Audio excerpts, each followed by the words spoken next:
So next up, we want to talk about gene expression. We figured out how to synthesize more DNA, but we need to figure out what to do with that. So just like the information stored in a textbook is completely useless until it's read and put to use, the information encoded in your DNA is functionally worthless unless we put that information to use. So we need to read that information and act upon it.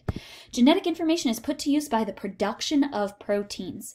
DNA is going to be read, translated into RNA. RNA is going to control the primary structure of the protein. Do you remember what that primary structure of a protein is? That's going to be the sequence of amino acids. Those proteins are then going to play a structural or a functional role in cells. So the significance of DNA is that DNA codes for RNA and RNA codes for the sequence of amino acids, ultimately responsible for the shape, structure, and function of the cell. One thing I would like to point out is that when you're reading your textbook, you do not sit down and read the whole thing cover to cover once and go about your day. At least I hope not. I would be super impressed and a little bit skeptical if you were able to do that. No, what you're going to do is you're going to skip around and you're going to read the sections that are relevant to the portions that we're reviewing in class. Now, I hope you're not just like scattering and reading all over the chapters, jumping back and forth, because that would also be a little bit confusing, but you're going to hit the chapters that we're covering. You're going to focus specifically on the sections that we're covering. You're going to study those. So when we are DNA and protein synthesis are going to function in a very same way. When we are making a copy for our DNA for mitosis, we sit down and we copy the strand of DNA from one end to the next. So if we need to make in the case of mitosis, we are making an exact copy of DNA. When we are synthesizing a new strand of DNA, we're making an exact copy. We're going to sit down, we're going to start at one end, we're going to copy the whole thing front to back, because that's what we need to do if we're undergoing mitosis. But in the event that we need to express a particular protein or gene, we're not going to do that. When we want to synthesize proteins, we only want to copy one section and synthesize the portion of DNA that codes for our specific protein. This is what's called a gene. A gene is going to be a small segment of DNA that has instructions for producing a particular string of polypeptide or protein. When this protein is produced, we say that the gene has been expressed. You're going to see that term a lot. Genetic expression, DNA expression, gene expression just means that we have turned that gene into a protein. So RNA synthesis is going to be this first step in synthesizing a new protein.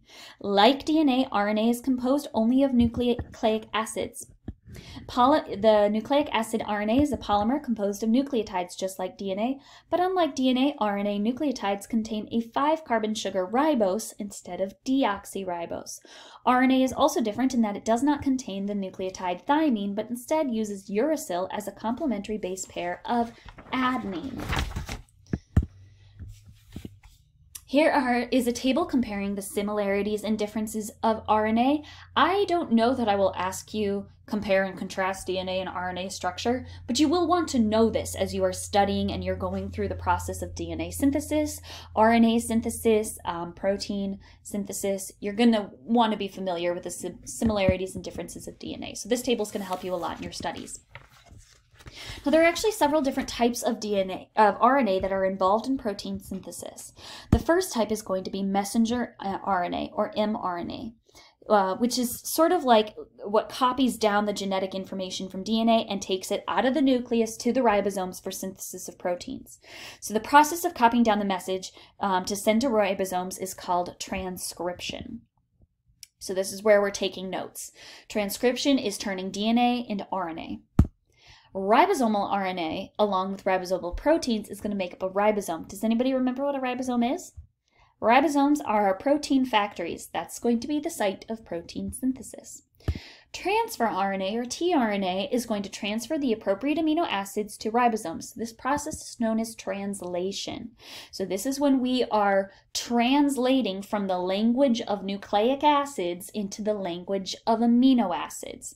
So this is when we're going from nucleic acids to amino acids, or from RNA into proteins. Transcription is just writing down the message. Translation is translating that message into amino acids instead of nucleic acids. So gene expression is going to occur in 2 steps, transcription and translation. Transcription is going to be the synthesis of messenger RNA, mRNA, using DNA as a template.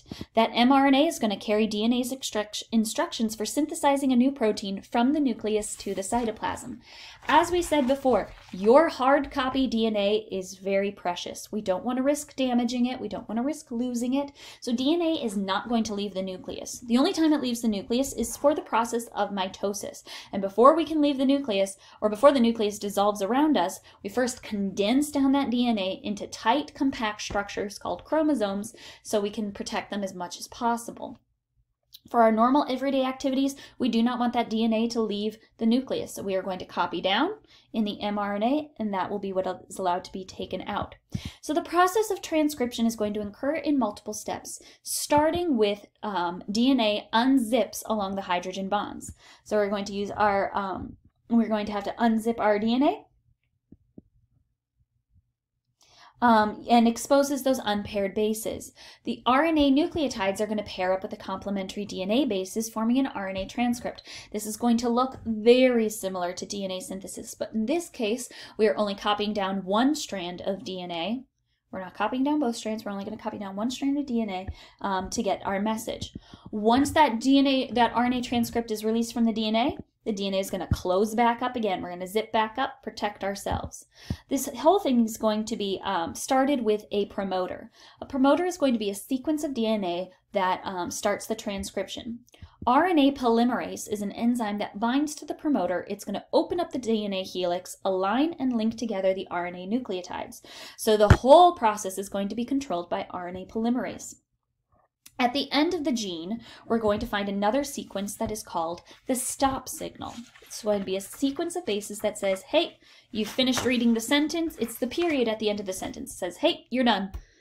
Close up shop. We're good.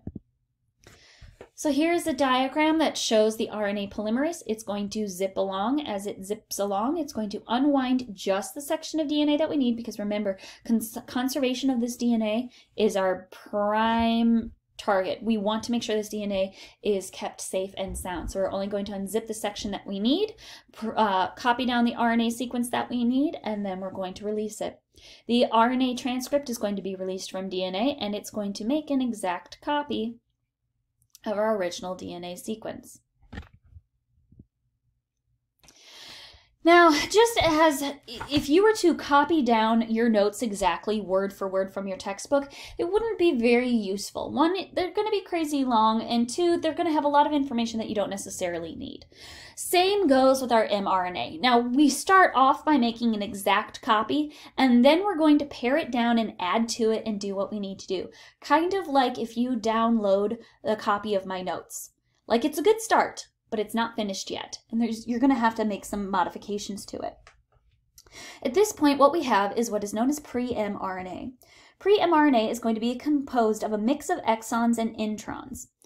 Introns are going to be the intervening spaces. These are regions of DNA between the promoter and the stop signal that do not have codes that are going to be translated into a protein.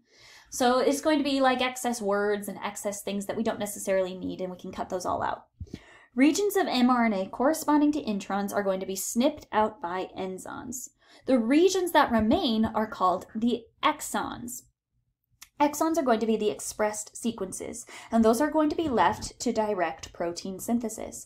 If it helps to remember, you can think of introns as in the way, and exons the portions to be expressed, if that helps. So in addition to removing, one thing I would like to point out is that when I was younger, we did not learn the term introns. Instead, we called it junk DNA. That's what we referred to it as, because it was not thought to have any particular purpose.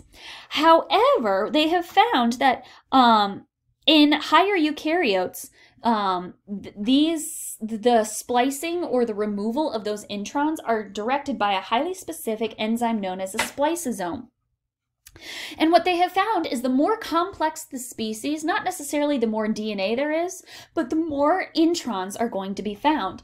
And what they have found is that the same sequence or the same genetic sequence can actually code for multiple different proteins and have multiple functions depending on which introns you splice out.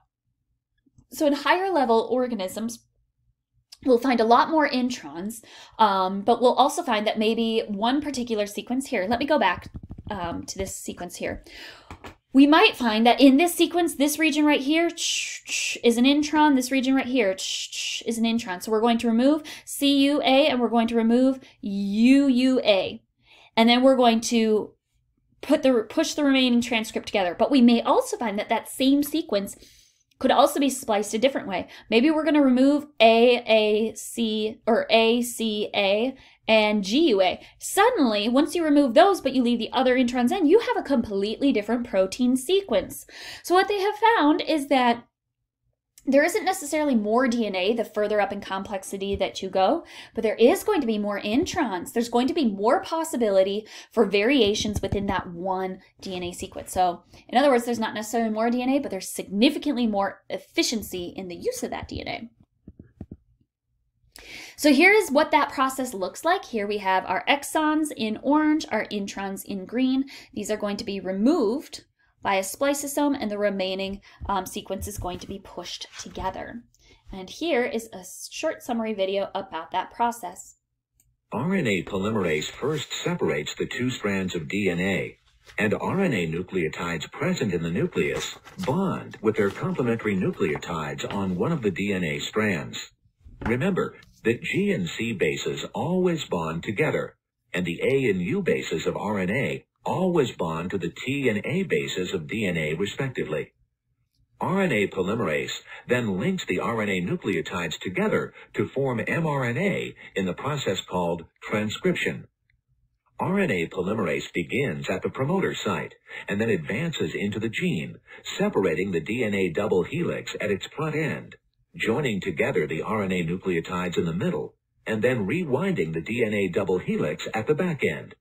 When the gene is entirely copied, the RNA, DNA, and polymerase then dissociate from one another, and the newly formed mRNA is released to go on to the process of translation.